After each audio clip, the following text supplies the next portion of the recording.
Hi friends, അപ്പോൾ ഇന്നത്തെ video എന്ന് പറയുന്നത് വളരെ പെട്ടെന്ന് തയ്യാറാക്കാൻ പറ്റുന്ന ഒരു ബ്രേക്ക്ഫാസ്റ്റ് റെസിപ്പിയാണ്. വെറും 5 മിനിറ്റ് മാത്രം മതി നമുക്ക് ഈ ഒരു ബ്രേക്ക്ഫാസ്റ്റ് തയ്യാറാക്കാൻ വേണ്ടിയിട്ട്. നല്ല സോഫ്റ്റാണ്, നല്ല ടേസ്റ്റുമാണ്. കുട്ടികൾക്കും മുതിർന്നവർക്കും എല്ലാവർക്കും ഒരുപോലെ ഇഷ്ടപ്പെടുന്ന ഈ ഒരു റെസിപ്പി എങ്ങനെയാണ് തയ്യാറാക്കുന്നതെന്ന് നോക്കാം. അതിൻ്റെ മുന്നേയായിട്ട് ഒരു കാര്യം കൂടി പറഞ്ഞോട്ടെ. നമ്മുടെ ചാനൽ ആദ്യമായിട്ട് കാണുന്ന ആളാണെങ്കിൽ ഒന്ന് സബ്സ്ക്രൈബ് ചെയ്യാൻ മറക്കരുത്. അതുപോലെ തന്നെ വീഡിയോ ഇഷ്ടപ്പെട്ടാൽ ലൈക്ക് ചെയ്യാനും മറക്കരുത്. നിങ്ങളുടെ ഫ്രണ്ട്സിനും ഫാമിലീസിനൊക്കെ ഒന്ന് ഷെയർ ചെയ്തിട്ട് സപ്പോർട്ട് ചെയ്യുക കേട്ടോ. നമുക്ക് എന്തായാലും ഇത് തയ്യാറാക്കുന്നത് എങ്ങനെയാണെന്ന് നോക്കാം. ആദ്യം തന്നെ നമ്മൾ ശ്രദ്ധിക്കേണ്ടത് ഇതിൻ്റെ മെഷർമെൻ്റ് ആണ്. അപ്പോൾ കറക്റ്റ് മെഷർമെൻ്റ് ആയാൽ മാത്രമേ നമ്മൾ വിചാരിച്ച രീതിയിൽ നന്നായി കിട്ടുള്ളൂ കേട്ടോ. അപ്പം ഞാനിവിടെ പറയുന്ന അളവൊക്കെ ഒന്ന് ശ്രദ്ധിച്ചിട്ട് അതുപോലെ തന്നെ തയ്യാറാക്കി നോക്കുക.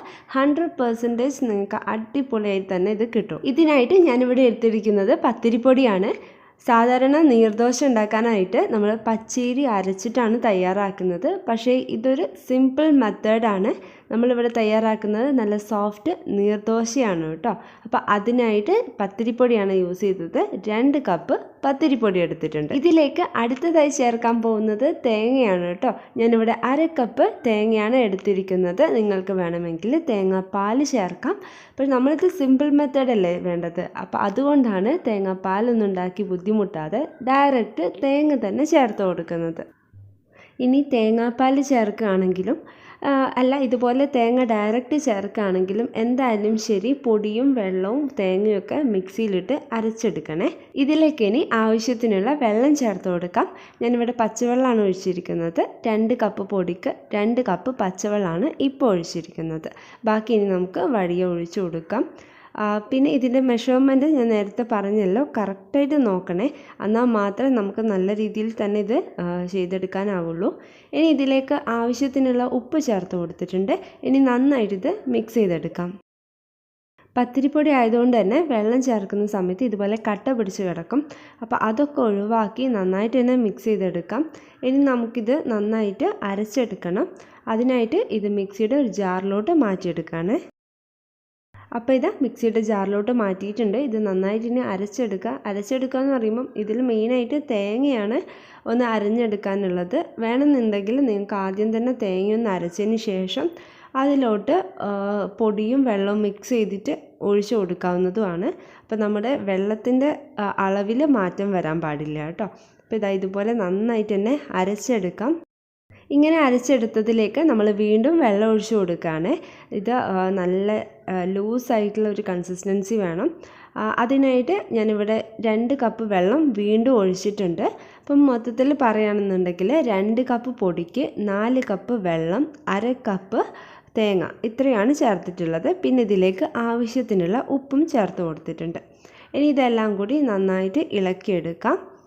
അപ്പോൾ ഇതാ ഉപ്പൊന്ന് ചെക്ക് ചെയ്തതിന് ശേഷം കുറച്ചും കൂടി ചേർത്ത് കൊടുത്തിട്ടുണ്ട്. ഇനി നമുക്കിത് ദോശയാക്കി എടുക്കാം. ദോശയാക്കുന്നതിന് മുമ്പ് നമ്മൾ ഓരോ തവണ ഒഴിക്കുന്ന സമയത്തും ഇത് നന്നായിട്ട് ഇളക്കി വേണം ഒഴിച്ചു കൊടുക്കാൻ വേണ്ടിയിട്ട്. ഇല്ലെങ്കിൽ ഈ പൊടി താഴെ അടിയിലായിട്ട് ഊറിക്കിടക്കും. അപ്പോൾ അതുകൊണ്ട് ഓരോ തവണ ഒഴിക്കുന്ന സമയത്തും നമ്മൾ നന്നായിട്ട് മിക്സ് ചെയ്തതിന് ശേഷം മാത്രം വേണം ഒഴിച്ചു കൊടുക്കാൻ വേണ്ടിയിട്ട്. ദോശക്കല്ല് ഒരു മീഡിയം ഫ്ലെയിമിൽ തന്നെ വെച്ചേക്കുക. പിന്നെ ഇതുപോലെ കോരി ഒഴിച്ചു കൊടുക്കുകയാണ് വേണ്ടത്. പിന്നെ ഇത് നമ്മൾ മറിച്ചിട്ട് കൊടുക്കുന്നൊന്നുമില്ല.